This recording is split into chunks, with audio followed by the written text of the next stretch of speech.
పెళ్ళైనా పండగైనా వేడుక ఏదైనా పట్టుచీరల ప్రత్యేక వేదిక వారాహి సిల్క్స్. ఇరాన్పై దాడిని ఉధృతం చేసింది ఇజ్రాయెల్. 33 రోజుల యుద్ధంలో కూడా ఇరాన్పై తమ వైమానిక దళం విరుచుకుపడుతుంది. 800కు పైగా విడతల్లో 16,000 బాంబులు వేసిందన్నారు ఇజ్రాయెల్కి సంబంధించినటువంటి నాయకులు. మరి ముఖ్యంగా చెప్పుకోవాలంటే 4,000 లక్ష్యాల పైన 10,000కు పైగా దాడులు చేశామంటూ కూడా ఇజ్రాయెల్ ప్రకటించింది. సో ఇరాన్ మిలిటరీ హెడ్ క్వార్టర్స్తో పాటుగా అణుస్థావరాలే ప్రధానంగా లక్ష్యంగా చేసుకొని మిసైల్స్, లాంచర్లు, ఎయిర్ డిఫెన్స్ వ్యవస్థలను కూడా ధ్వంసం చేసినటువంటి పరిస్థితులు అయితే కనబడుతున్నట్లుగా ప్రకటించింది. అంటే ఆల్మోస్ట్ చెప్పుకోవాలంటే 2,000కు పైగా కీలకమైనటువంటి నాయకులు, సైనికులు, కమాండర్లను కూడా హతం చేసినట్లుగా తెలిపింది. గురి చూసి లక్ష్యాలను టార్గెట్ చేసింది ఇజ్రాయెల్ ఆర్మీ. ఈ నేపథ్యంలో డ్రోన్లు, మిసైళ్లతో ఇరాన్ను దెబ్బతీసింది అనేటువంటి పరిస్థితి ప్రధానంగా ఇజ్రాయెల్ తెలిపినటువంటి దాంట్లో కనబడుతుంది. ఒక రకంగా పూర్తి స్థాయిలో యుద్ధానికి సంబంధించినటువంటి తీవ్రత రోజు రోజుకు పెరుగుతున్నటువంటి నేపథ్యంలో గల్ఫ్ దేశాలపైన దాడులను ఇరాన్ కూడా ముమ్మరం చేసింది. సో మరోవైపు ఇజ్రాయెల్ కూడా పూర్తి స్థాయిలో ఇరాన్ పైన దాడిని ఉధృతం చేశామని తెలుపుతున్నటువంటి పరిస్థితి. ఈ 33 రోజుల యుద్ధానికి సంబంధించి ఒక కీలకమైనటువంటి ప్రకటన ఇజ్రాయెల్ చేసింది. సో ఏదైతే ఇరాన్లో ఉన్నటువంటి నేతలను, నాయకులను, ఆర్మీకి సంబంధించి కూడా తీవ్రంగా మట్టు పెట్టామనేటువంటి అంశాలు ప్రస్తావిస్తూనే ఇరాన్ ఇప్పట్లో కోలుకోలేని విధంగా మేము దెబ్బతీసామనేటువంటి అంశాలు ప్రధానంగా చెప్తున్నటువంటి పరిస్థితులు కనబడుతున్నాయి. ఓవరాల్గా ఇజ్రాయెల్ చేసినటువంటి ఈ ప్రకటన పైన మరింత సమాచారం మా ప్రతినిధి వెంకట్ అందిస్తారు. వెంకట్ చెప్పండి, ఆల్మోస్ట్ 800కు పైగా విడతల్లో 16,000 బాంబులు వేశామంటూ కూడా ఇజ్రాయెల్ తాజాగా ఒక స్టేట్మెంట్ ఇచ్చినటువంటి పరిస్థితి.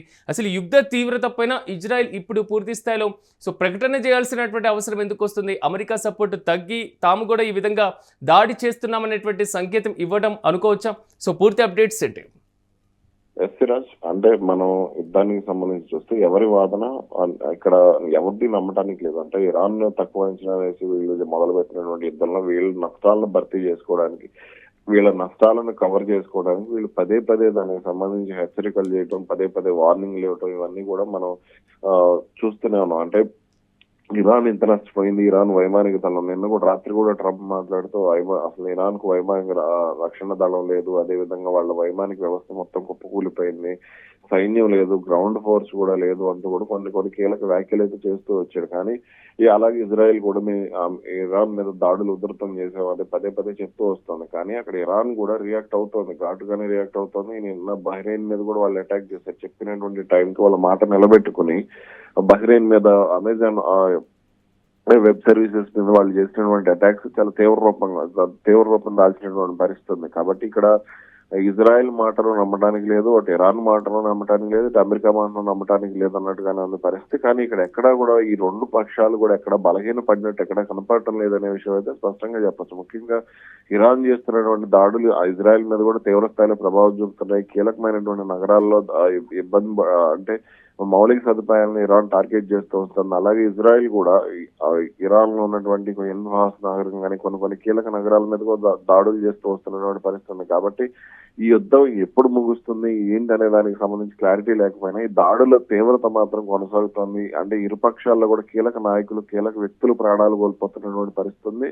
కాబట్టి అమెరికా అధ్యక్షుడు డొనాల్డ్ ట్రంప్ చెప్పినట్లుగా మరో 2-3 వారాల్లో కనుక యుద్ధం ముగిస్తే అందరికీ సంతోషంగానే ఉంటుంది. కాకపోతే ఈ దాడుల తీవ్రత అటు ఇరాన్ కూడా నిన్నటి నుంచి మరింత, అంటే మా పాత స్టాక్ అయిపోయింది, క్షిపణులకు సంబంధించి కొత్త స్టాక్ రంగంలోకి దించాము అని ఇరాన్ కొంత ప్రకటించింది. కాబట్టి వాళ్ళు కూడా ఒక 6-7 నెలలకు సరిపడా స్టాక్ మా దగ్గర రెడీగా ఉంది, ఎంత దూరమైన ఇన్నాళ్ళైనా సరే యుద్ధం చేస్తామనే విషయాన్ని వాళ్ళు పదే పదే చెప్తూ వస్తున్నారు. కాబట్టి ఇక్కడ యుద్ధాన్ని మనం ఎటువైపున్నా కూడా అనుకూలంగా చూడలేని పరిస్థితి అయితే ఉంది. సో అమెరికా రోల్ ఏ విధంగా ఉండే పరిస్థితి ఉంటుంది అంటే పూర్తి స్థాయిలో వెంకట? ఎందుకంటే నిన్నటికే ఇరాన్ ప్రకటించినటువంటి పరిస్థితి ప్రధానమైనటువంటి ఐటీ కంపెనీలు, పారిశ్రామిక సంస్థలను మేము టార్గెట్ చేస్తామనేటువంటి అంశం. సో అమెరికా నెక్స్ట్ స్టెప్ ఎలా ఉండే ఛాన్స్ ఉండొచ్చు అనుకోవచ్చు?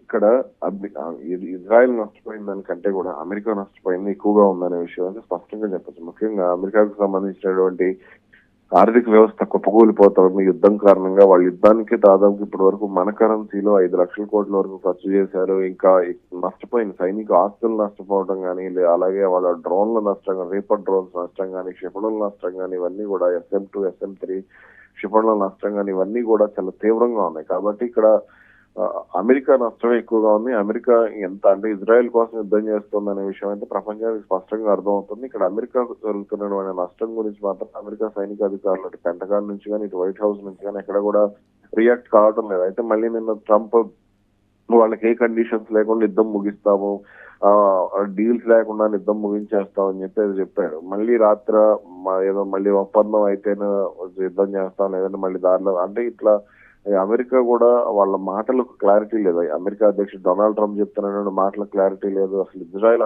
ఆలోచన విధానం ఏ విధంగా ఉందో క్లారిటీ లేదు. అలాగే అటు ఇజ్రాయెల్ ను అన్ని వైపుల నుంచి కూడా అటు ఇరాన్ అనుకూలమైనటువంటి హౌతీలు కానీ హిజ్బుల్లాస్ కానీ వీళ్ళందరూ కూడా దాడులు చేయడం అనేది కొంత వేగవంతం చేశారు. కాబట్టి దీనికి సంబంధించి కొంత ఇజ్రాయెల్ కూడా ఇప్పుడు మరింత ఎక్కువగా కష్టపడాల్సినటువంటి పరిస్థితి ఉంది. ఇక్కడ గ్రౌండ్ ఆపరేషన్ అంటే సాధారణంగా మన 10 రోజుల నుంచి కూడా వాళ్ళు గ్రౌండ్ ఆపరేషన్ కి దిగుతారని అందరూ అంచనా వేశారు. కానీ అక్కడ కూడా గ్రౌండ్ ఆపరేషన్ కు దిగేటువంటి పరిస్థితులు కూడా దాదాపుగా కనపడటం లేదని చెప్పాలి.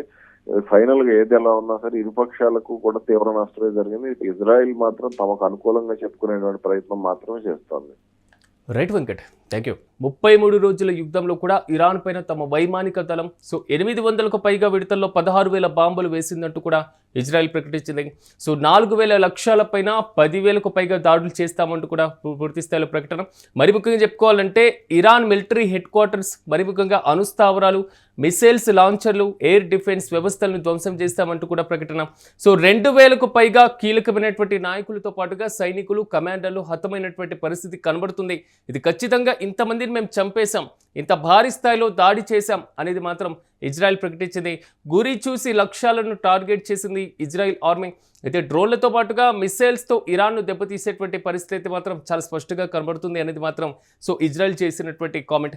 ఓవరాల్గా యుద్ధ తీవ్రత క్రమంగా తగ్గుతుంది అనుకునేటువంటి సందర్భంలో ట్రంప్ చేసినటువంటి ప్రకటన తర్వాత యుద్ధం ఇప్పట్లో నివారించగలుగుతాం, కొంతవరకు తగ్గించగలుగుతాం, దాని తీవ్రత తగ్గుతుంది అనేటువంటి అంశం తెర మీదకి వచ్చినటువంటి నేపథ్యంలో తాజాగా జరుగుతున్నటువంటి ఈ ప్రకటన మాత్రం మళ్ళీ పూర్తి స్థాయిలో ఇజ్రాయెల్, ఇరాన్ మాత్రం మేము ఎక్కడ తగ్గలేదు, మా దగ్గర ఇంకా కావాల్సినటువంటి యుద్ధ సామాగ్రి రెడీగా ఉంది, అదేవిధంగా యుద్ధంలో మేము పోరాటం చేయడానికి కావాల్సినటువంటి స్ట్రెంత్ కూడా మాతో తోడుగానే ఉంది అంటూ వారు చేస్తున్నటువంటి కామెంట్స్. ఇప్పటి వరకు చేసినటువంటి దాడుల్లో చనిపోయినటువంటి వ్యక్తులు, నష్టపోయినటువంటి ఆస్తులు, ఈ మొత్తం అంశాలను కూడా పదే పదే ప్రస్తావిస్తున్నటువంటి వైనం.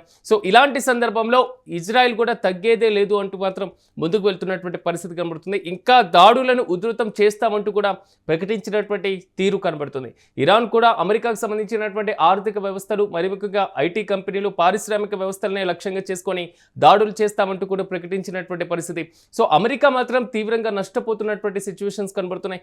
ఇంటర్నల్గా కూడా నో కింగ్ అనేటువంటి ఉద్యమం కూడా అమెరికాను అతలాకుతలం చేస్తున్నటువంటి పరిస్థితులు మనం చూస్తున్నాం. కాబట్టి ఇజ్రాయెల్ ఒత్తిడితోనే అమెరికా పూర్తి స్థాయిలో యుద్ధాన్ని కంటిన్యూ చేయలేనటువంటి సిచ్యువేషన్స్ తప్పకుండా ఎదురవుతాయి అనేది మాత్రం అంతర్జాతీయ విశ్లేషకులు చెప్తున్నటువంటి మాట. మరి దీనిపైన ఇజ్రాయెల్ ఏ విధంగా స్పందిస్తుంది? అమెరికా సహాయం లేకుండా ఇజ్రాయెల్ ఒంటరిగా పోరాటం చేయగలుగుతుందా?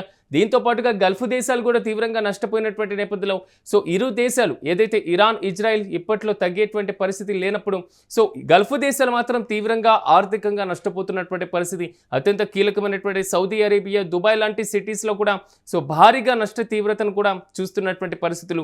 అక్కడ ఉన్నటువంటి ప్రజలు, మరి ముఖ్యంగా ప్రజల మీద మాత్రమే ఈసారి బాంబులు వేస్తున్నటువంటి పరిస్థితులు, మిసైల్స్ వదులుతున్నటువంటి విజువల్స్ కూడా మనకు కొంతవరకు ఆందోళన కలిగిస్తున్నాయి. చూడాలి ఓవరాల్గా మాత్రం యుద్ధ ప్రభావం ఎక్కడి వరకు వెళ్తుందో.